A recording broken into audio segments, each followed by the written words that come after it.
भाइयों और बहनों, नमस्कार।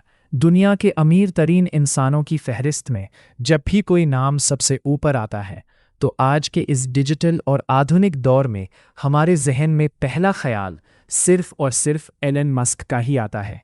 टेस्ला, स्पेसएक्स और सोशल मीडिया प्लेटफॉर्म एक्स जैसी विशालकाय कंपनियों के इस मालिक को पूरी दुनिया पैसों का समंदर मानती है।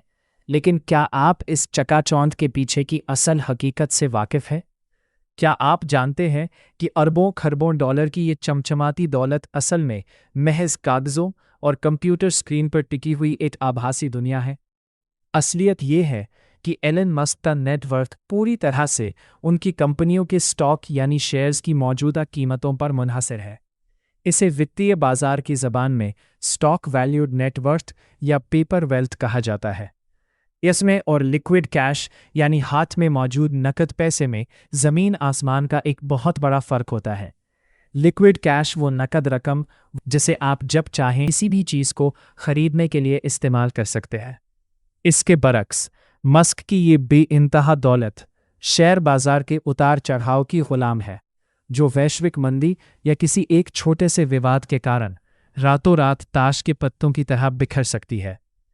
अगर आज एलन मस्क अचानक ये फैसला कर लें कि उन्हें अपनी इस पूरी संपत्ति का इस्तेमाल करना है, तो वो चाहकर भी अपनी कंपनियों के सारे शेयर्स एक साथ कभी नहीं बेच सकते, क्योंकि जैसे ही वो बाजार में इतने बड़े पैमाने पर शेयर्स बेचने की कोशिश करेंगे, पूरी दुनिया का शेयर मार्केट बुरी तरह धराशायी हो जाएगा।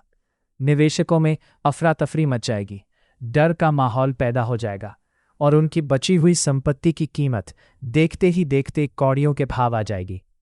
यही सबसे बड़ी वजह है कि एलन मस्क जैसे अरबपतियों के पास अपनी रोज़मर्रा की आलीशान जिंदगी, नई योजनाओं और फौरी ज़रूरतों के लिए लिक्विड कैश या नकद रकम बहुत ही महदूद यानी सीमित मात्रा में होती है।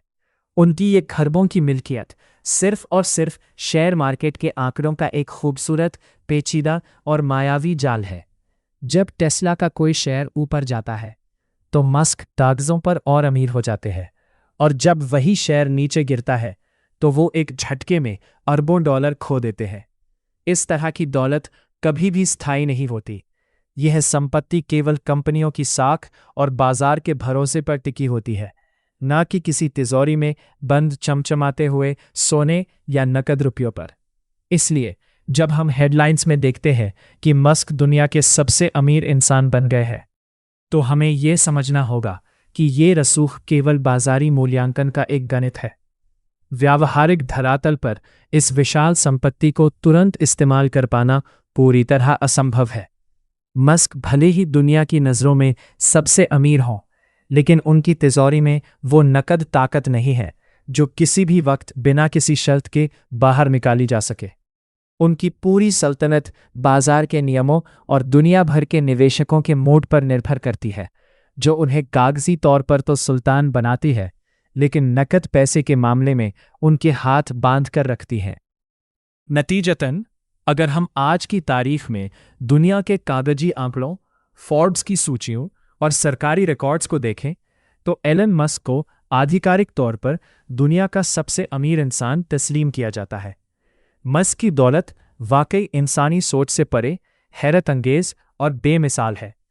लेकिन गौर करने वाली बात यह है कि उनकी ये पूरी सल्तनत सिर्फ और सिर्फ कागज़ों की कतरनों, स्टॉक एक्सचेंजों और बाजार के सेक्युलर कानूनों के दायरे तक ही महदूद है। मस्क को अमेरिकी सरकार की नीतियों, वॉल स्ट्रीट के रेगुलेशंस और निवेशकों के भरोसे के मुताबिक अपनी वित्तीय सीमाएं तय करनी पड़ती हैं। इसके बरक्स जब हम रूस के शासक व्लादिमीर पुतिन की तरफ देखते हैं, तो व्यावहारिक और धरातलीय रूप से उनके पास जो ताकत और अभेद्य दौलत मौजूद है, उसका दुनिया में कोई मुकाबला ही नहीं है। पुतिन के पास वो असीमित लिक्विड प्रॉपर्टी, सोने के विशाल भंडार और गुप्त जमीनी संपत्तियां हैं, जिन्हें वो जब चाहे, जहां चाहे और जैसे चाहे बिना किसी की मंजूरी या जवाबदेही के इस्तेमाल कर सकते हैं। यहाँ हमें कॉरपोरेट कैपिटलिज्म यानी व्यापारिक पूंजीवाद और जियोपॉलिटिकल डिक्टेटरशिप यानी भू राजनीतिक तानाशाही के बुनियादी फर्क को समझना होगा। एलन मस्क के पास भले ही टेस्ला, स्पेसएक्स और social media platform x, Twitter जैसी कंपनियां हैं जिनके जरिए वो दुनिया भर के नैरेटिव, इंटरनेट और सैटेलाइट कम्युनिकेशंस पर गहरा प्रभाव डालते हैं। लेकिन उनकी ये ताकत एक संप्रभु देश की सीमाओं और उसके संविधान के सामने हमेशा घुटने टेक देती है। मस्क को अमेरिकी सीनेट से लेकर कोर्ट कचहरियों तक के चक्कर लगाने पड़ सकते हैं और उन पर करोड़ों डॉलर का जुर्माना भी लगाया जा सकता है। मगर क्रेमलिन की दीवारों के पीछे बैठे पुतिन का मामला इससे बिल्कुल जुदा है। पुतिन खुद रूस के कानून के विधाता है। वहां कोई अदालत, कोई नियामक संस्था या कोई भी विपक्षी आवाज उनकी मर्जी के बिना सांस भी नहीं ले सकती। सबसे बड़ी बात यह है कि पुतिन के पास एक बेतहाशा सियासी वर्चस्व, मिलिट्री पावर और ताकत की वो मुकम्मल मोनोपोली है जो दुनिया के किसी भी आधुनिक कॉरपोरेट लीडर या टेक टाइकून के पास कभी ख्वाब में भी नहीं हो सकती। मस्क सिर्फ बाजार के कुछ चुनिंदा हिस्सों और कोशिकाओं के मालिक हो सकते हैं, मगर पुतिन एक परमाणु संपन्न महाशक्ति, उसके असीमित प्राकृतिक संसाधनों, उसकी सेना और वहां रहने वाले करोड़ों इंसानों की तकदीर के अकेले मालिक है। जब पुतिन रूस की किसी सरकारी तेल या गैस कंपनी को कोई हुक्म देते हैं तो वो सिर्फ एक कॉरपोरेट फैसला नहीं होता, बल्कि वो पूरी दुनिया की जियोपॉलिटिक्स को हिलाकर रख देने वाला एक भू राजनीतिक हथियार बन जाता है।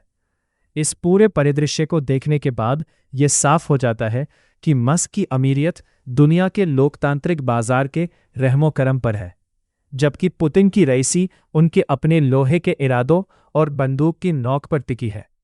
मस्क की दौलत कल सुबह शेयर बाजार गिरने से आधी हो सकती है, लेकिन पुतिन का साम्राज्य तब तक कायम रहेगा जब तक रूस के तख्त पर उनका नियंत्रण है।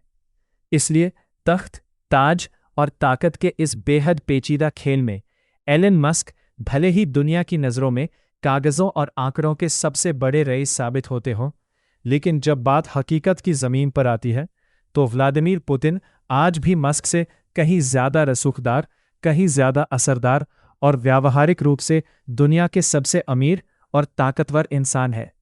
उनका ये रसूख किसी भी वित्तीय प्रणाली की सीमाओं से बहुत ऊपर है, जो उन्हें इस सदी का सबसे अभेद्य और छुपा हुआ सुल्तान बनाता है।